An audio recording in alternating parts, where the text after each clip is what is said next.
আগামীকাল কোরবানির দিন। সকাল হলে তাকবীরের ধ্বনি উঠবে, মসজিদে মসজিদে ঈদের জামাত হবে, আর লাখো মানুষ আল্লাহর নামে কোরবানি করবে।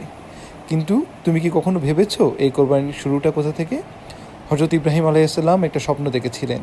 স্বপ্নে আল্লাহ তাকে আদেশ করেছেন তার সবচেয়ে প্রিয় জিনিসকে কোরবানি করতে, আর সেই সবচেয়ে প্রিয় জিনিসটা ছিল তার নিজের সন্তান।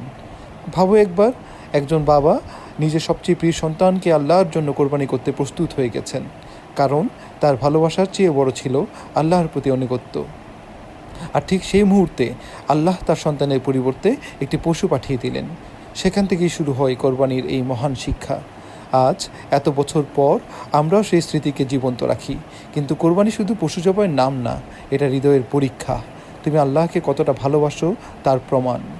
তাই আগামীকাল সুন্দরভাবে গোসল করো, পরিষ্কার কাপড় পরো, সুগন্ধি ব্যবহার করো, তারপর তাকবীর পড়তে পড়তে ঈদের নামাজে যাও।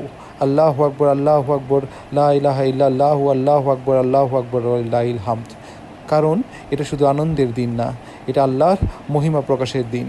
আর যখন কোরবানি করবে তখন শুধু আনুষ্ঠানিকভাবে করো না, অন্তত হৃদয় থেকে একবার অনুভব করার চেষ্টা করো, হে আল্লাহ, ইব্রাহিম আলাইহিসসালাম যেমন আমরার জন্য সব কিছু ত্যাগ করতে প্রস্তুত ছিলেন, আমিও আমার অহংকার, আমার গুনাহ, আমার খারাপ দিকগুলো আপনার জন্য ছেড়ে দিতে চাই। আরেকটা কথা, সবাই তো কোরবানি দিতে পারে না। কত পরিবার আছে যারা দূর থেকে শুধু অন্যদের কোরবানি দেখে। তাই তোমার কোরবানির মাংসে গরিব মানুষেরও হক আছে।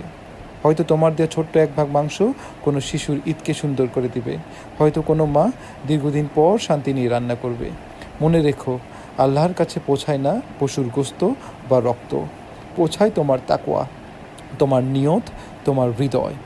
হয়তো আগামীকাল তোমার জীবনের সবচেয়ে বরকতময় দিনগুলোর একটা হতে যাচ্ছে। আল্লাহ যেন আমাদের কোরবানি কবুল করুক, আমাদের হৃদয়কে আরও নরম করে দিন এবং আমাদেরকে তার সবচেয়ে প্রিয় বান্দাদের অন্তর্ভুক্ত করে নিক। আমিন।